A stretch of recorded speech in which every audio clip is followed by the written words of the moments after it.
Hello, good morning students. देखो, chapter number 9 coordination chemistry start किया था अपन ने।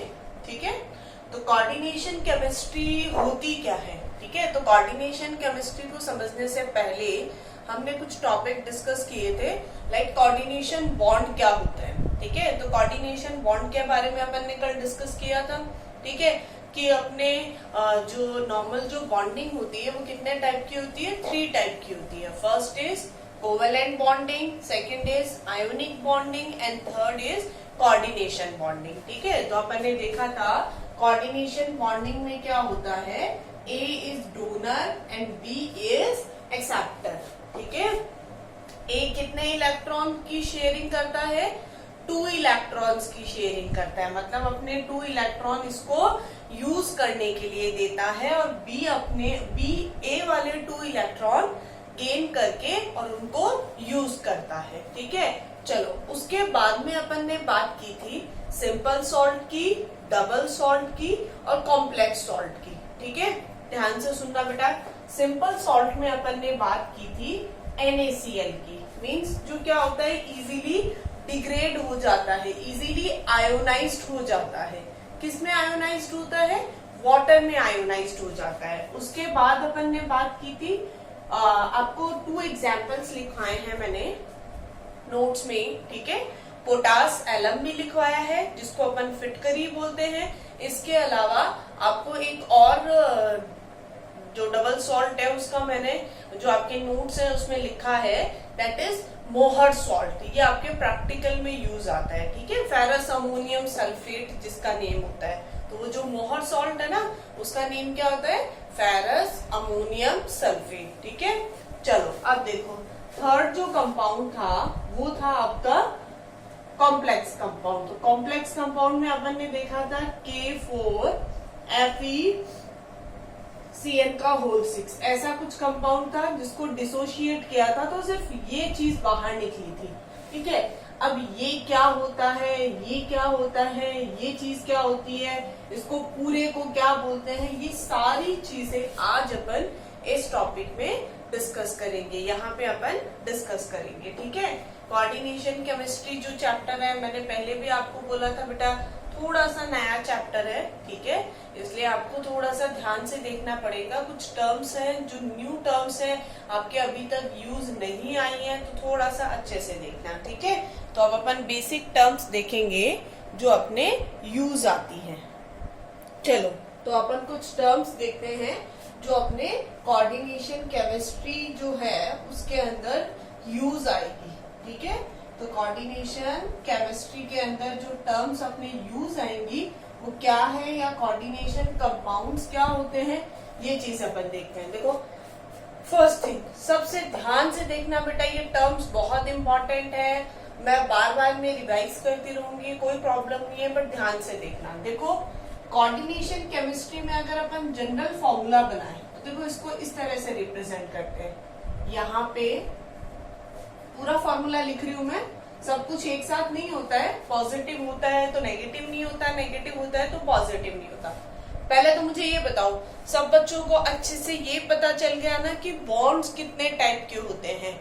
आयोनिक बॉन्ड होते हैं, वो वीक होते हैं, कोवेलेंट बॉन्ड उनसे ज्यादा स्ट्रॉन्ग होते हैं, और कोऑर्डिनेशन बॉन्ड जो होते हैं वो सबसे स्ट्रॉन्ग होते हैं। ध्यान रखना बेटा ये बात। ठीक है, कोऑर्डिनेशन बॉन्ड, यहाँ अपन कितने बॉन्ड के बारे में स्टडी करेंगे? 2 बॉन्ड्स के बारे में स्टडी करेंगे। ठीक है, एक तो आयोनिक बॉन्ड होगा और एक कोऑर्डिनेशन बॉन्ड होगा। ठीक है, तो देखो मैं एक बेसिक आपको बता रही हूँ, उसके बाद अपन 1 बाय 1 एक एक टॉपिक को लेके चलेंगे। ध्यान रखना, देखो कोऑर्डिनेशन कॉम्प्लेक्सेस को हमेशा इस तरह से स्क्वायर ब्रैकेट से रिप्रेजेंट करते हैं। सॉरी, कोऑर्डिनेशन कॉम्प्लेक्सेस को हमेशा किससे रिप्रेजेंट करते हैं बेटा? ये स्क्वायर ब्रैकेट से। ठीक है, हर चीज का नाम होगा, हर चीज के लिए एक स्पेशल टर्म यूज करेंगे अपन। ठीक है, बट पहले यहाँ देखो किससे रिप्रेजेंट कर रहे हैं अपन? स्क्वायर ब्रैकेट से। ठीक है, उनको ऐसे नहीं लिखते हैं, लाइक जैसे अपन ने NaCl लिखा विदाउट किसी ब्रैकेट के, विदाउट किसी के भी, इसी तरह से नहीं लिखते अपन इसको। ठीक है, अपन क्या यूज करते हैं उसके लिए? सॉरी, इसके लिए अपन स्क्वायर ब्रैकेट यूज करते हैं, ठीक है। अब देखो इस स्क्वायर ब्रैकेट के अंदर क्या क्या होता है, ठीक है। इस स्क्वायर ब्रैकेट के अंदर होता है m एंड l, ठीक है। तो ये m क्या है और l क्या है, तो देखो m जो होता है वो तो होता है मेटल, ठीक है। या आप ये कह सकते हो m क्या है, एक्सेप्टर है, जो क्या कर रहा है, इलेक्ट्रॉन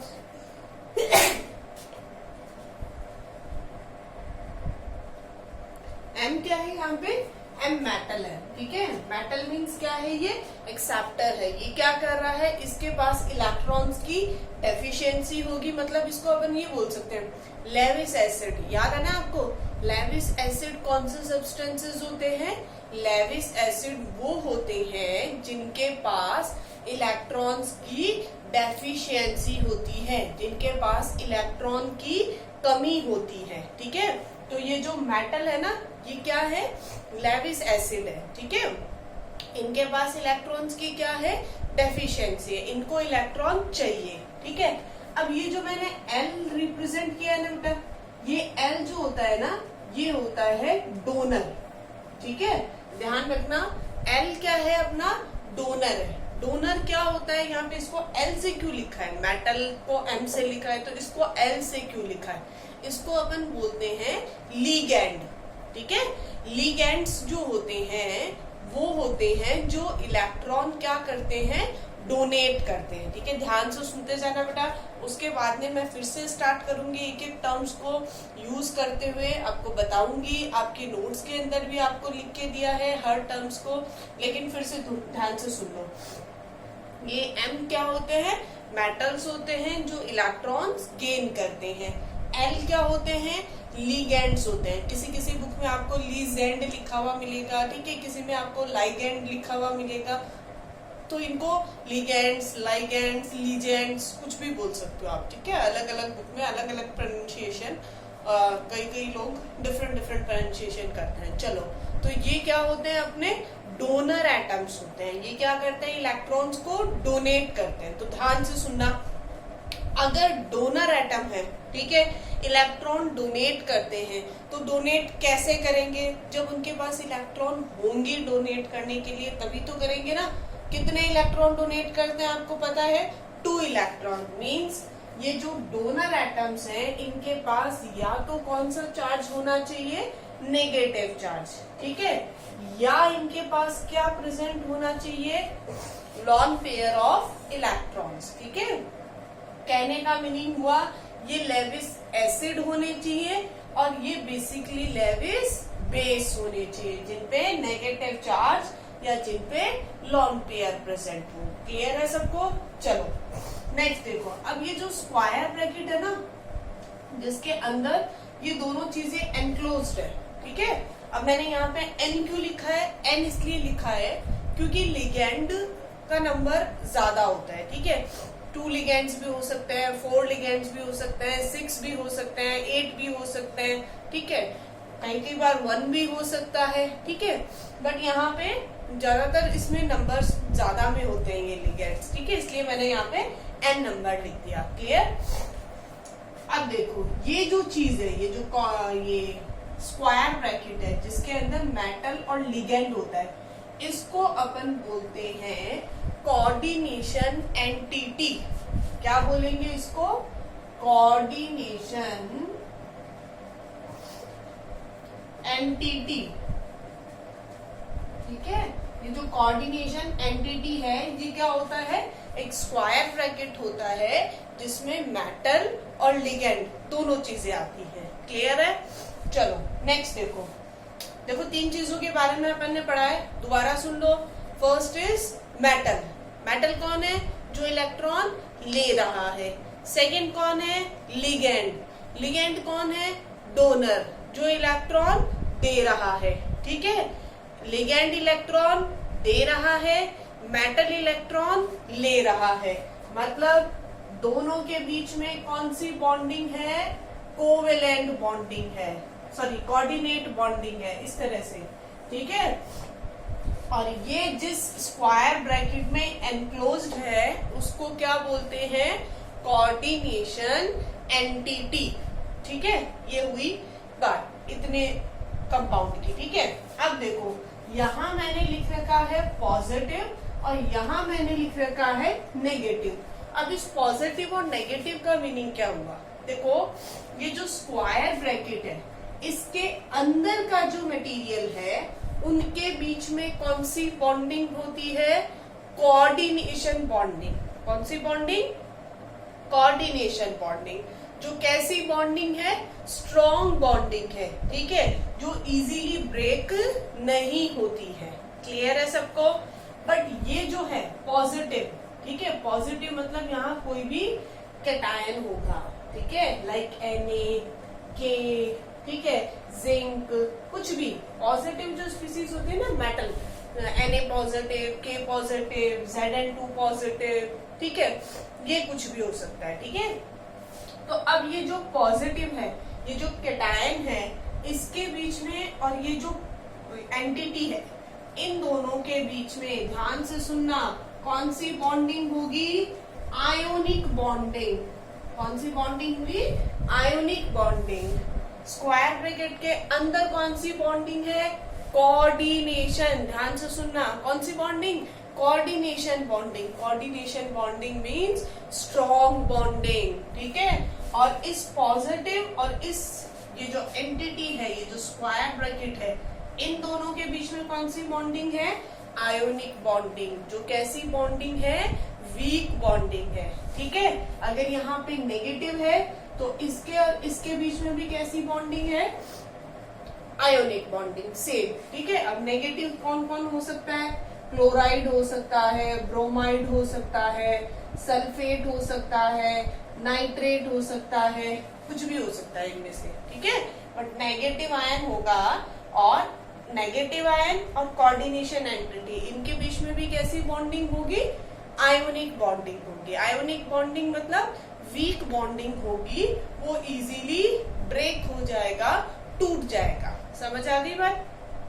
चलो, तो ये तो एक बेसिक जो आउटलाइन होता है कि हाँ भाई क्या अपन किसको किस फॉर्म में लेंगे और क्या उसका नेम होता है। ठीक है, अब देखो, अब अपन 1 by 1 स्टार्ट करेंगे, जो आपको नोट्स के अंदर भी डिक्टेट करवाया हुआ है। ठीक है, और 1 by 1 अपन इसको स्टार्ट करेंगे।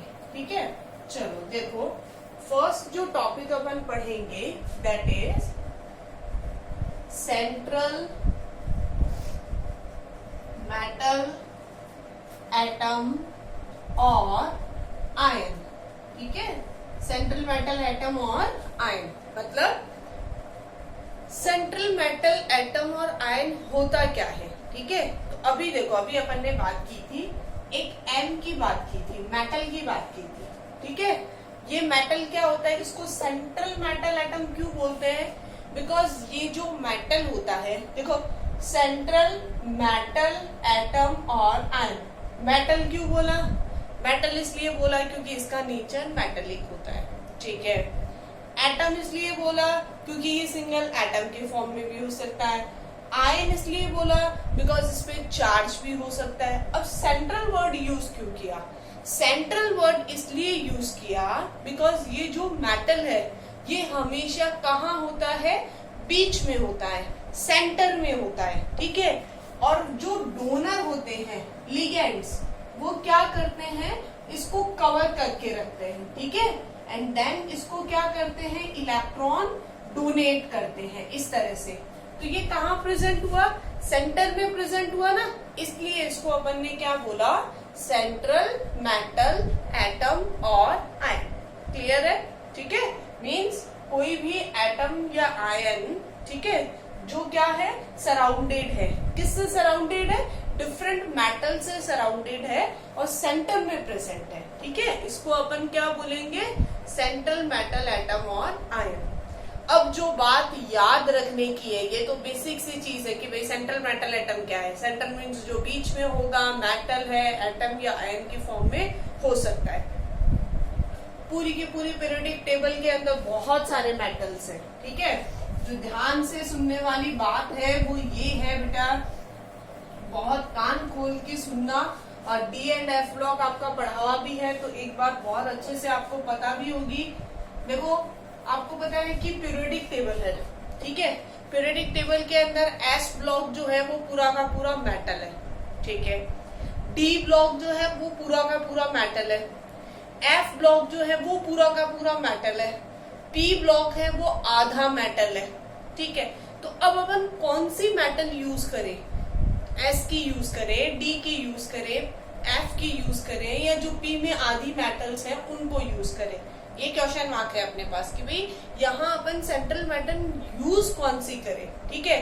तो कान खोल के सुनना, यहाँ अपन जो सबसे इम्पोर्टेंट बात है और बहुत बार पूछी भी जाती है, यहाँ अपन कौन सी मेटल्स यूज करते हैं? Transition metals. अब बहुत सारे जो पढ़ने वाले बच्चे हैं उनके दिमाग में आ गया होगा कि ट्रांजिशन मेटल्स किसको बोलते हैं। ट्रांजिशन मेटल्स होती है डी ब्लॉक की जो मेटल्स होती है उनको ट्रांजिशन मेटल्स बोलते हैं, ठीक है। इसके अलावा यहाँ अपन जो इनर ट्रांजिशन मेटल्स है, ठीक है, इनर ट्रांजिशन मेटल्स कौन सी है? जो एफ ब्लॉक की मेटल्स है, ठीक है। डी ब्लॉक की मेटल्स और एफ ब्लॉक की जो मेटल्स होती हैं उनको अपन यहाँ यूज कर सकते हैं, ठीक है। अब ये क्वेश्चन मार्क कि इनको यहाँ अपन ने यूज क्यों किया, क्या रीजन है कि अपन ने डी और एफ ब्लॉक की मेटल्स को ही यूज किया, पी की, एस की, उनके मेटल्स को यूज क्यों नहीं किया, ठीक है। तो ये बहुत काम की चीज है, बहुत याद रखने वाली बात है, ठीक है। ध्यान से सुनना, डी ब्लॉक की जो मेटल्स होती है उनका साइज कंपैरेटिवली बहुत छोटा होता है, ठीक है। डी ब्लॉक की मेटल्स का क्या होता है? साइज कंपैरेटिवली बहुत छोटा होता है, ठीक है। फर्स्ट इंपॉर्टेंट चीज, उनका साइज कैसा होता है? स्मॉल साइज होता है, ठीक है।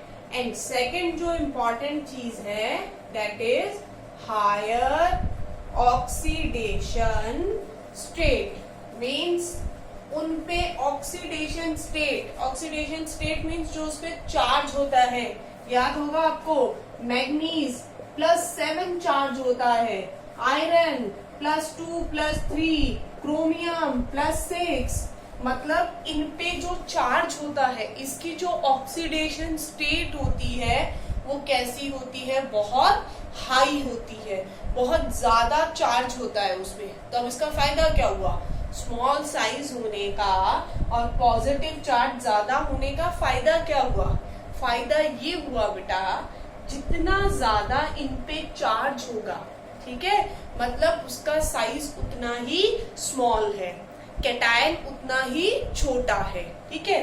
तो अब कैटायन जितना छोटा होगा, अगर किसी बच्चे को फेजेंस रूल याद है, ठीक है, तो फेजेंस रूल क्या बोलता है कि पॉजिटिव मींस कैटायन जितना छोटा होगा, एनायन जो उसको इलेक्ट्रॉन दे रहा है, ये इसका न्यूक्लियस क्या करेगा?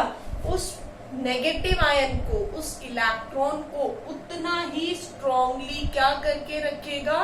बाइंड करके रखेगा। ध्यान से सुनना, अगर साइज जितना ज्यादा स्मॉल होगा, चार्ज जितना ज्यादा होगा इन पे, इनके पास इलेक्ट्रॉन की उतनी ही डेफिशिएंसी होगी। सोचो कि Mn है, उस पे +7 चार्ज है, +7 चार्ज मीन्स 7 इलेक्ट्रॉन्स की डेफिशिएंसी है। तो अगर कोई उसको इलेक्ट्रॉन दे रहा है तो वो उन इलेक्ट्रॉन्स को क्या करेगा?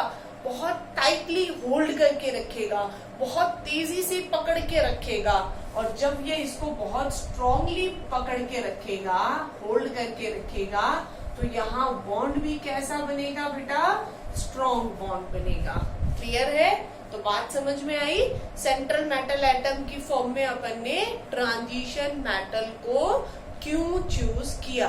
ध्यान से सुनना, ट्रांजिशन मेटल को चूज करने का 2 रीजन था, ठीक है। उसके 2 रीजन्स थे। First reason small size and second reason higher oxidation state. छोटा साइज है, हायर ऑक्सीडेशन स्टेट है, ठीक है। तो हायर ऑक्सीडेशन स्टेट और स्मॉल साइज होने की वजह से वो क्या करके रखेगा, उसका जो न्यूक्लियस है वो इलेक्ट्रॉन्स को टाइटली होल्ड करके रखेगा, ठीक है, ज्यादा मजबूती से पकड़ के रखेगा। तो वो बॉन्ड कैसा होगा, ज्यादा स्ट्रॉन्ग होगा, ठीक है। और जितना ज्यादा बॉन्ड स्ट्रॉन्ग होगा अपना कॉम्प्लेक्स उतना ही ज्यादा स्टेबल होगा। क्लियर है। तो यहाँ फर्स्ट जो अपनी टर्म थी कोऑर्डिनेशन केमिस्ट्री में जो यूज आने वाली टर्म कोऑर्डिनेशन, जो कंपाउंड्स है उसका जो मेन है सेंट्रल मेटल एटम, उसके बारे में अपन ने डिस्कस किया है, ठीक है। अब देखो सेकेंड पॉइंट जो है वो है अपना ये जो स्क्वायर ब्रैकेट था, ठीक है, इसको अपन क्या बोलते हैं, सेकेंड क्या टर्म थी बेटा अपनी, कोऑर्डिनेशन एंटिटी, ठीक है। कोऑर्डिनेशन एंटिटी क्या होती है, कोऑर्डिनेशन एंटिटी एक स्क्वायर ब्रैकेट होता है जिसमें दो चीजें एनक्लोज होती हैं, first is metal and second is ligand, ठीक है। इन दोनों के बीच में बॉन्डिंग कैसी होगी, कोऑर्डिनेशन बॉन्डिंग, ठीक है, इनमें कोऑर्डिनेशन बॉन्डिंग होगी, ठीक है। अब देखो ये जो कोऑर्डिनेशन एंटिटी है, जो ये जो स्क्वायर ब्रैकेट है, ये कितने टाइप का हो सकता है, ये 3 टाइप का हो सकता है, positive coordination entity, negative coordination entity and neutral या नॉन आयोनिक कोऑर्डिनेशन एंटिटी, ठीक है। मैं 3 स्ट्रक्चर्स बना रही हूँ, अब मुझे बताना कौन सा किसका एग्जाम्पल है, ठीक है।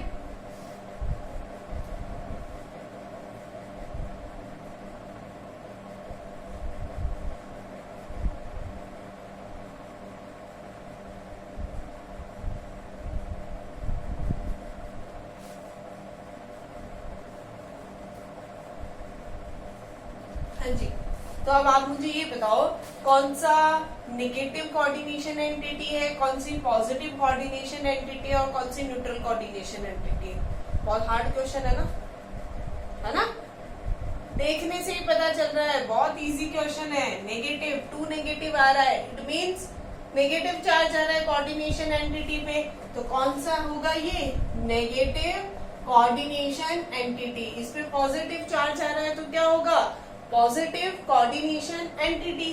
इस पे कोई भी चार्ज नहीं आ रहा तो न्यूट्रल कोऑर्डिनेशन एंटिटी। क्लियर है, ठीक है। तो ये अपन ने कितने टर्म्स के बारे में पढ़ा, 2 टर्म्स के बारे में पढ़ा। First is central metal atom and second term is coordination entity, okay.